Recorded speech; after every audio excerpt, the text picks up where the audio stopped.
Okay, so today, I did the chapter a little out of order. I started at section 4.4, which was the factoring expressions. And then we went to the solving equations. We skipped over the first part, which is graphing quadratic functions. But it's actually graphing the functions using a transformational approach. And these are all the same bullets that we used when we graphed absolute value, doing the same thing, right? All I've done is in every place where it said absolute value before, now it says quadratic. So we're going to learn the basic shape of a quadratic function, and then we're going to move it around by adding and subtracting and multiplying and putting minus signs in front and things like that.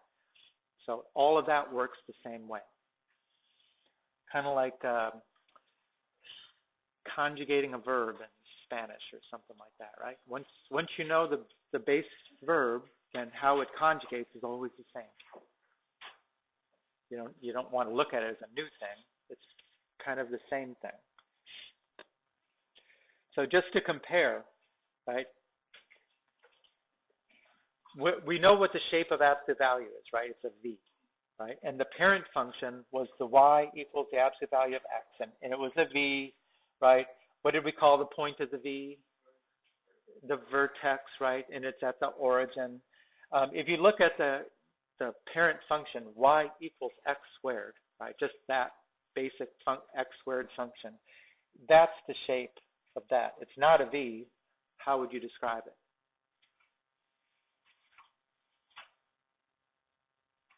What letter does it look like? Oh, a U. Maybe like a U, right? So, in fact, it has a name, right? That has a, I'm going to say a U shape,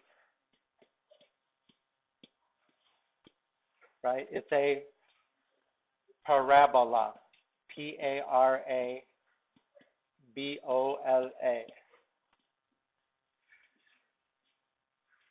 Right, that's the name of the graph of a quadratic function. It's a parabola.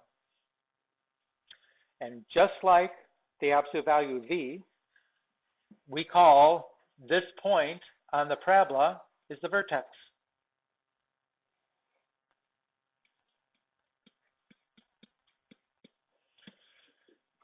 Right? And just like the V of an absolute value, the parabola is symmetric. Right? It should be the same on the left as it is on the right. And if you draw a line that goes right through the middle, right, something like that, that would be a line of symmetry. Right? Because on the left, it's a mirror image on the left as it is on the right. Right? And that line of symmetry has a particular name, which it really did, and we said it when we did absolute value also, called axis of symmetry.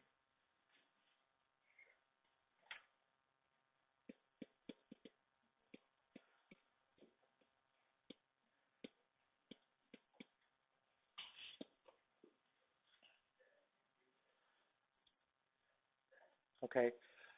Now, see if you can notice, like, the y equals x squared. I don't have a table of values. I mean, I could easily have a table of values, but since it's y equals x squared, definitely the point 0, 0 is on it.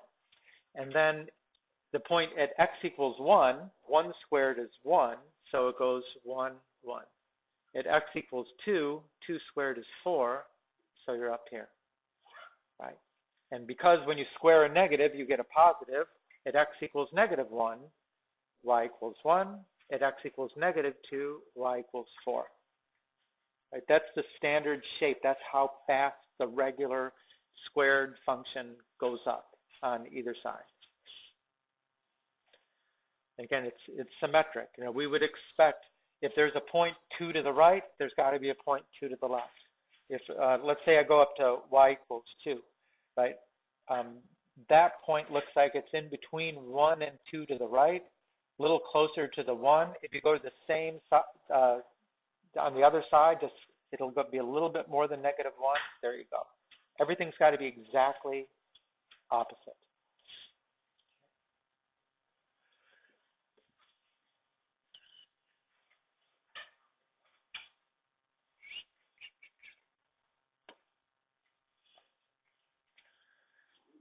Okay, so there's two forms of a quadratic function.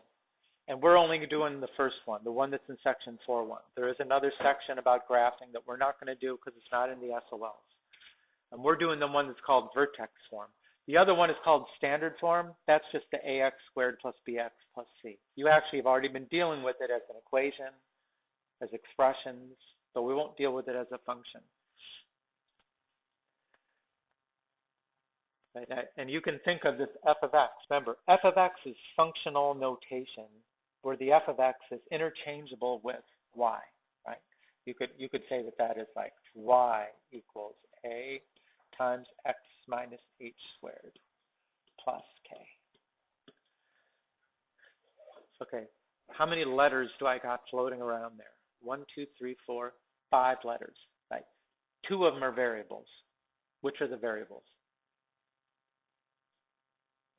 Which are the variables in this equation? X and y are variables, right? When we have our final equation for a parabola, right, they will have an x and a y.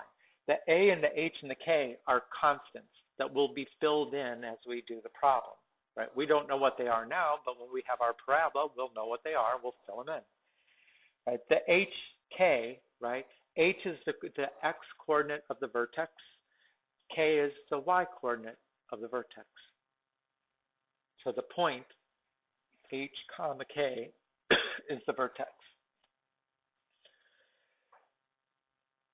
Right? The axis of symmetry is a vertical line that goes through the vertex.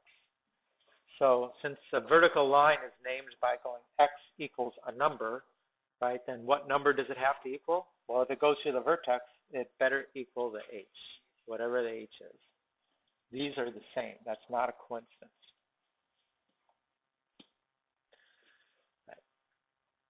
Right. This number here, this letter A, is going to actually tell us a couple things, right?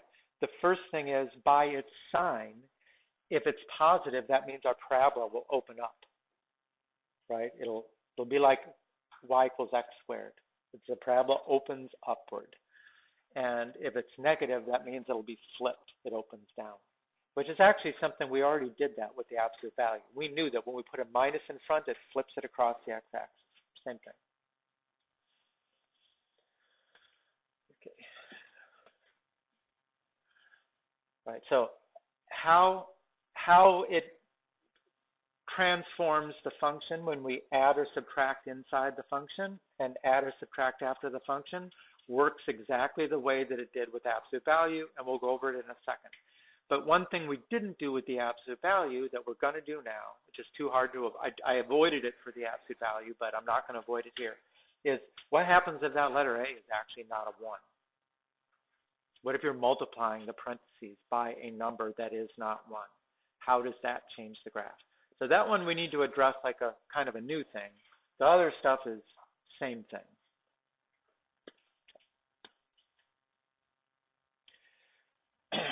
So here I'm comparing the y equals x squared, the parent function, to y equals 2x squared.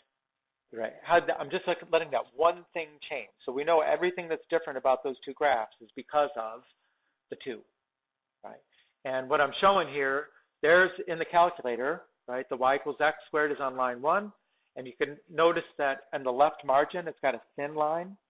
But the y equals 2x squared in the next line, I made the line fatter so it looks fatter. So you could tell which is which, right?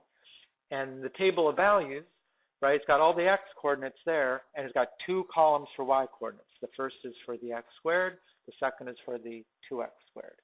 And as you might think, the y values for 2x squared are double the 1x squared, right? 9, 18, 4, 8, 1, 2, 0, 0, right? All these are double what these are because of the 2 that's there. Okay, what does that do to the graph? Right. 0, 0 is on both, but now instead of having the point 1, 1, we got the point 1, 2. It doubled. Right? Instead of having 2, 4, we would have to go all the way up to 2, 8 to find that. So it's making the graph go up faster as you go away from the middle. That's what happens when you multiply by a number that's bigger than 1, like 2. It goes up faster.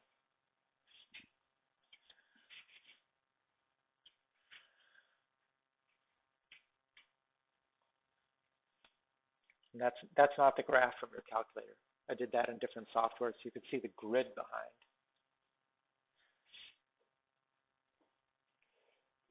Okay. Let me know if I go too fast. Right, now let's compare the y equals x squared Jose, right, to 1/2 x squared. What do you think would happen if we multiplied the x squared by a 1/2? What's that going to do to all the y values? Cut them in half, right?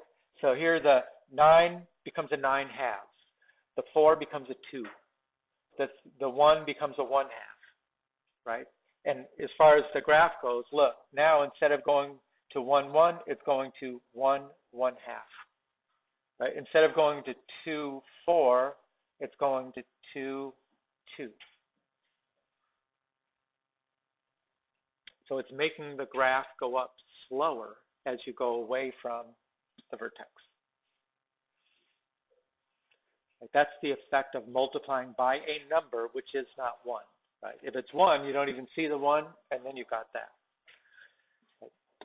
So those are transformations that we didn't see when we did the absolute value. Okay, now we can say when that number A is bigger than 1, that is called a vertical stretch. Right? It's stretching the graph out. It's pulling it up faster than it was before. That is a vertical stretch when the A is bigger than 1, like we showed 2. Okay, when the A is less than 1, like when I showed the 1/2, then this textbook is calling that a compression, a vertical compression.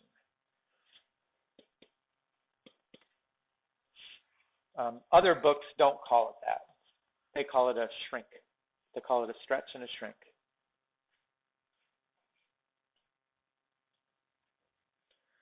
You know, I wouldn't care. One way or the other, you call it whatever you want, you know, shrink, compression. Next week, we got to take a benchmark on Friday, and the tests we're going to get from downtown, I've been told, they use compression. In fact, they might have even used the word compression to describe the stretch, right? This is a stretch because it's stretching this up vertically, right? But they're calling it, they might have called it, and it might be like in one of their wrong answers out of the 4, but they're calling a horizontal compression, which is made up. I mean, I don't know where that comes from, but I'm pretty sure you're going to see that word compression next week when you take the benchmark. What's that? Oh, a week from tomorrow. Okay. So that's the one transformation that we did not already do when we did absolute values. The rest of these we kind of already did, right? We already added or subtracted inside a function, and we saw that shifts it horizontally, right? Horizontally, that way. If it's minus inside the parentheses, that means it goes to the right. If it's plus inside the parentheses, that means it goes to the left. Like this graph right here is x minus 2 squared. So since it's minus 2, you expect it goes to the right 2, and it did. It went from y equals x squared was here. Now the vertex is here. Right 2. So if you're not clear about that, put it in a calculator and look at it. Clearly, that's what happens, right? We have a lot of mistakes on that because you want to think that the minus should be taking you to the left, but it doesn't. And the reason is because, I mean, just think of it again. If I'm graphing x minus 2 squared, right? X minus 2 squared in place of x minus h squared. What's the value of h? In x minus 2 squared, what's the value of h? Positive 2, right? The minus is part of the formula. The coordinates of the vertex are 2, 0, because there's nothing that comes after, right? So 2, 0, right? Remember, the minus is part of the formula. Minus means right, plus means left.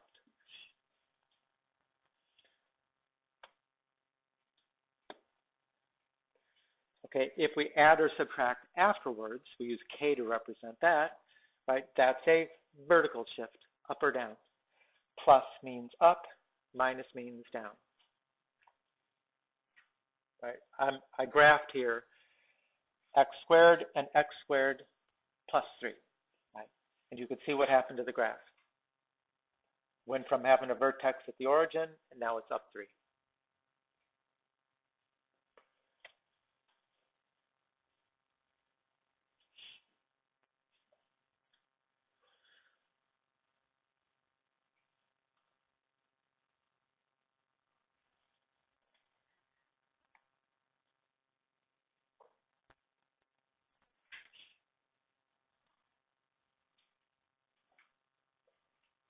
Good.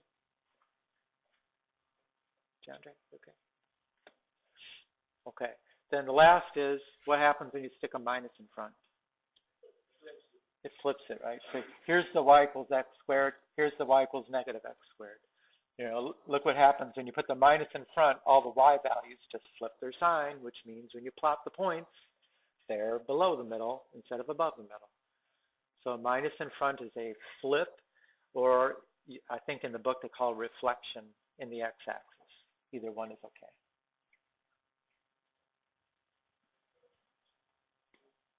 Flip or reflection in x-axis. Now, the one to keep in mind a little bit, I mean, this is where, you know, just be careful. If you had something that looked like this, right? What if you had f of x equals negative 5 x plus 3 squared, right? Would you call that a stretch or would you call it a compression?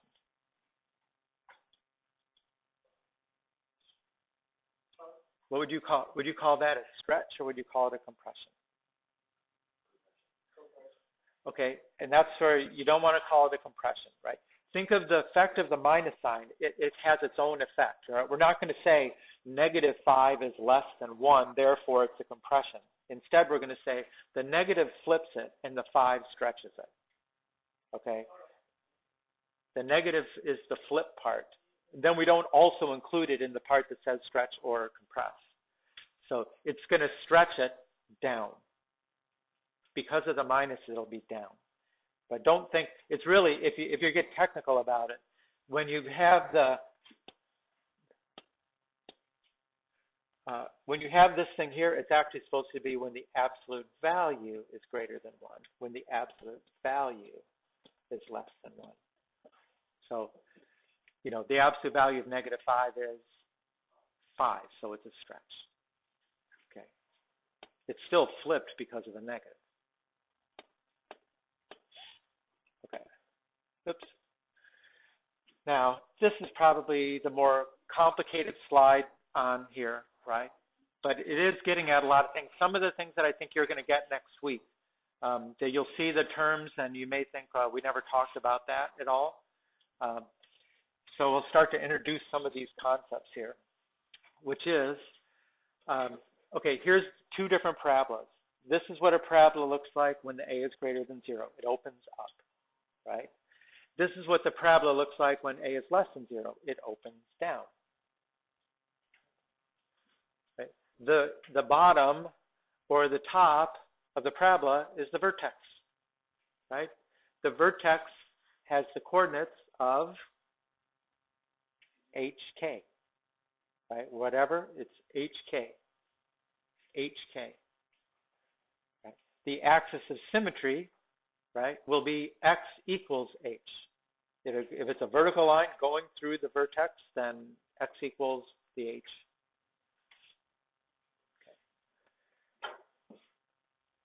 Okay. If the parabola opens up, then the vertex is the lowest point on the graph. In that sense, it's called the minimum. Right? The minimum value of y on the graph will be the vertex when the parabola opens up. And it's just the opposite if the parabola opens down. That's the highest point on the graph. So the parabola is a maximum. Right? Maximum and minimum. And we won't get into too much of it here, but I'll tell you that, you know, this confuses even up to the pre-cal, that we've done the same thing. So when you get a problem, it says, here's a quadratic function. Find the minimum. Find the maximum. What are they really asking you for? The vertex. It's all just another way of saying find the vertex. Right? It's not tricky. And then the other concept, which has to come up sooner or later, they're saying it doesn't concern me that much, but it's just the whole idea of a function. Where is a function increasing? Where is a function decreasing? For this parabola here, right, that opens up, the function is decreasing, right, from the left until it gets to the vertex, and then it changes direction, and then it's increasing.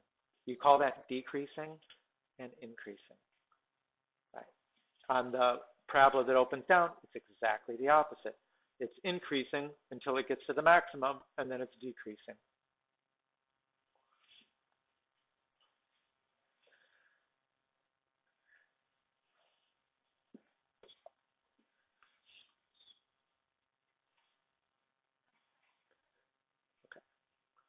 I think the rest of the slides are like doing problems like your homework problems. So, pay attention to this. Again, if you don't understand things, you should be trying to watch these videos and have it up while you're doing the problem you don't understand. Go back to when we were doing it here. See whether it helps. You can watch it multiple times. You can pause it to let you catch up. That's what it's there for. So, for example, this is your first set of problems. The directions are graph the function and then describe how it was translated from f of x equals x squared. So probably the easy thing to do first is describe the translation or transformation. How is this function, f of x equals x plus 3 squared, how is that being shifted around? Okay, so the plus inside means left. So all you have to say is left 3. Left 3. Okay. Right now we know that the standard, the y equals f of x squared, f of x equals x squared would have had the vertex at the origin. So now it's over 3, right? So here's the new vertex. But the shape is still the same, right? We didn't stretch it, we didn't shrink it. So we would expect that you go over 1, up 1. You go over 2 and up 4. On the other side, you go over 1 and up 1. You go over 2 and up 4. Just trying to preserve the shape that it had when it was at the origin, and then connect them up. No, because remember, if in f of x equals x squared, when x equals 1, y equals 1. So that means from the vertex, if I go to the right 1, I still should be going up 1. I mean, if you need to, make a table of values. Make sure that the x equals -3 is the middle value. But if you plug in -2, right, -2 plus 3 is 1. 1 squared is 1. Where are you getting that From the graph, right? If we move the vertex 3 to the left, if you want to know what the value is at -2, then plug in -2. Oh, okay. But because it's the same shape graph, if at the origin we went over 1, up 1, then from here we're going to go over 1, up 1. They'll have the same shape.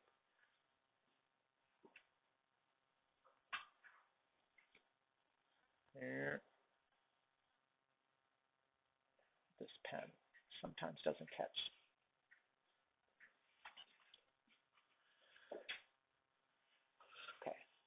So describe, sketch a graph. Okay, graph the function and identify the axis of symmetry. All right, so on this one, this is the full up, a times x minus h squared plus k. Right? Y equals a times x minus h squared plus k. So tell me, in this equation, what's the value of a? -3, right? A equals -3. What is the value of h? Okay, remember, the formula's got a minus in it. So if that says plus, that's a -7. That's like saying x minus negative 7. Right? Minus a negative is making that plus. So actually the h is negative 7. And then what is the value of k? Negative 8. K is negative 8. That was wrong. Edit. Undo. Okay, so the vertex is negative 7, negative 8. So starting at the origin, 1, 2, 3, 4, 5, 6, 7, down, 1, 2, 3, 4, 5, 6, 7, 8. There's my vertex. Does this one open up or down? Yeah. Why don't you do what you did the last time? You just flipped it, and then on the last problem, actually, how did you do that when I said there was a compression, but it was a that one right there? Yeah. Why did you do that? Well, we are going to do that now. Right? Now we're going to look at that A, right? We're going to say, what is the effect of the negative? It's meaning it's going to go down, right? And then what is the effect of the 3? Stretch. It's going to stretch this thing down, right? So without the negative, we would have gone from here over 1 up 3. But because it's flipped, we'll go over 1, down 3. Over 1, down 3. And again, if you're not comfortable doing that, then just plug in, let's say, negative 6 and negative 8 here and see what you got, right? If I put in a negative 6 plus 1 is 1. 1 squared is 1. So I got negative 3 times 1 minus 8, negative 11. So I go negative 6, negative 11. That's where the point would be. Okay, now if the other one would be way down here, so I'm just going to use these points and sketch in a graph. Did I do it already? I did.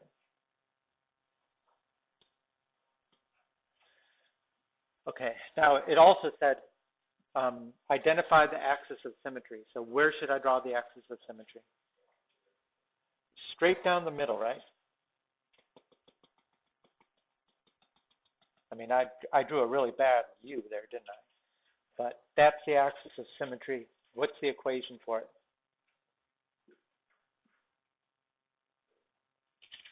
Remember, the vertex is HK. The equation of the axis of symmetry is x equals h. In this case, h is negative 7. Done. I think the problems that you have in the section where you do this thing, the A is 1. So you don't have to stretch or shrink. It'll just have the exact same shape as the parent function. And so you have like 2 or 3 problems like that. And then the last is graphs, right? There's 2 graphs. I think both of yours, there's no stretch or shrink. This one, there actually is a stretch or a shrink, which we'll try to spot on the graph. Okay, so we're going to try to write the quadratic function in the vertex form, looking at that graph. Remember that in order to fill in this function, I need 3 values. I need the A, the H, and the K. Well, the HK are the coordinates of the vertex. You can see it right on the graph. What's the coordinates of the vertex? Negative 1, negative 3, right? So you can fill that in, right? F of x equals A times, what is that? If the H is negative 1, then in parentheses, that'll be x plus 1 squared. And the negative 3 part will be minus 3. Now, remember that A is going to, first, since that opens up, is the A positive or negative? It's positive because the A positive means opens up, okay? And then in terms of the stretch or shrink, just notice how fast that it's going up. When I go 1 to the right, it goes up how far? It looks like it's going up 2. So this thing is actually, the A is 2. It's not a 1 because otherwise it would be going over 1, up 1. This one's going over 1, up 2. So this is final answer 2 times x plus 1 squared minus 3. I mean, like I said, I think the two problems that you have, the A is 1. It should look like it's going over 1 and up 1. And the vertex, you're just going to read right off the graph.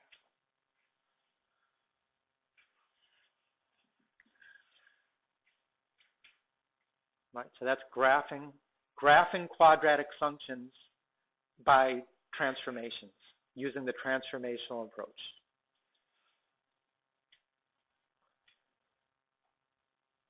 Everybody good with that? Okay, finish. That's the end. So that's basically what we did. We graphed using transformations.